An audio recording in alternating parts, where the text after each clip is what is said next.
What's up guys, it's Color Data again. Today we have an interesting topic which is often overlooked. We will be trying to find which goalkeeper would we pick for our team if we were to become managers of one, but before going into everything, we would kindly ask you to like and subscribe if you want to keep up with such stories.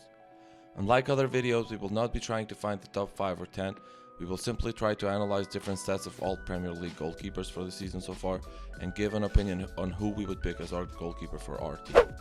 We have gathered various goalkeeping stats such as saves percentage, post-shot expected goals per shot on target, penalty saves, defensive actions outside the penalty area and so on, and as per usual we have used our metrics of 20-point maximum per each stat and have ended up with a certain score for each goalkeeper. But the reason we have decided to analyze all 20 of them for various stats is that it is really hard to define who the best is because of different circumstances in football. Anyways, let's get deeper into our analysis and see if our other analysis matches the scoring given by us.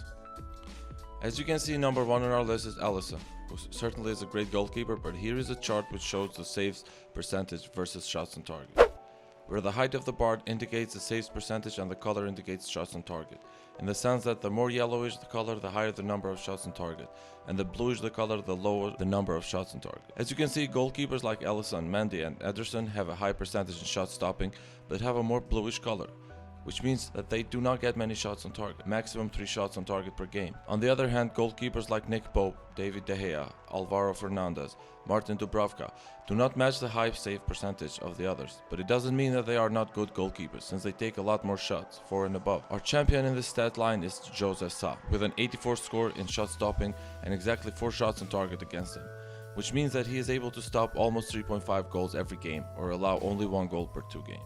Here is another chart showing penalty saves percentage, with Ben Foster scoring the highest, but keep in mind that there was only 1 penalty awarded against his team while goalkeeping, while De Gea on the other hand has stopped 3 out of 4 penalties. Yet we have goalkeepers like Alisson, Nick Pope and Alex McCarthy who haven't had the chance to show their penalty saving skills since no penalties were awarded against their teams while they were goalkeeping. Here we have a chart of goals allowed from corner kicks, where Ramsdale has the best score with 0 goals allowed from corner kicks. But I believe we all agree that much of this contribution also goes to the defense, meaning that Arsenal in general have not allowed any corner goal kicks this season. This is a chart that shows the best score stopping goalkeepers, and our champion here is Robert Sanchez, with Alex McCarthy being a bit below him on the others with a bigger margin from them. This is important stat since this requires very good positioning skills, and if you are looking for a goalkeeper to defend against teams that cross a lot, we would suggest you stay away from De Gea.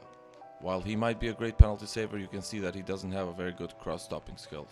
This is another chart that shows defensive actions of goalkeepers outside the penalty area, which has become a very valuable attribute in modern football. Normally, based on the style of play of his team, you would guess you'd see Ederson on top. So did we, and we were wrong.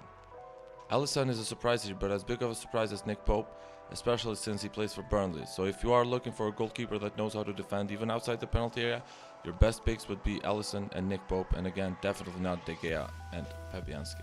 Here is another chart of long passes. Like the chart in the beginning, the height of charts indicates the percentages of the completion of the passes, while color hue shows long passes attempted by goalkeepers, with a bluish hue indicating a lower number of attempts and the yellowish one indicating a higher number. As you can see, Ederson and Alisson have a really high percentage.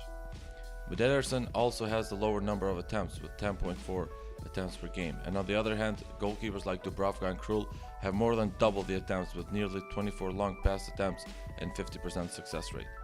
We will let you decide on your own whom you'd pick in this case. This chart is also related to defensive actions. It shows the number of loose balls recovered, which is not a characteristic for goalkeepers and yet a very valuable asset for goalkeepers.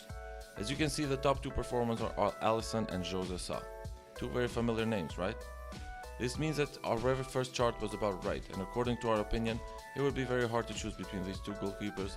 Another interesting fact is that only 3 goalkeepers have managed to record 1 assist each this season, and one of them is Ben Foster.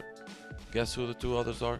Yeah, you guessed right. In the final and very crucial table, ranking the best one-on-one goalkeepers, courtesy of John Harrison, has Alisson and Jose Sa as 2 top goalkeepers. Was Alisson scoring better, and if you would ask us to finally pick a better goalkeeper, our pick would be Alisson because of his overall performance, but this does not mean that any of the other goalkeepers wouldn't be a good fit for certain teams. Therefore, leave a comment on who you'd pick. Also, leave a like and subscribe if you value our work the same way we appreciate your likes.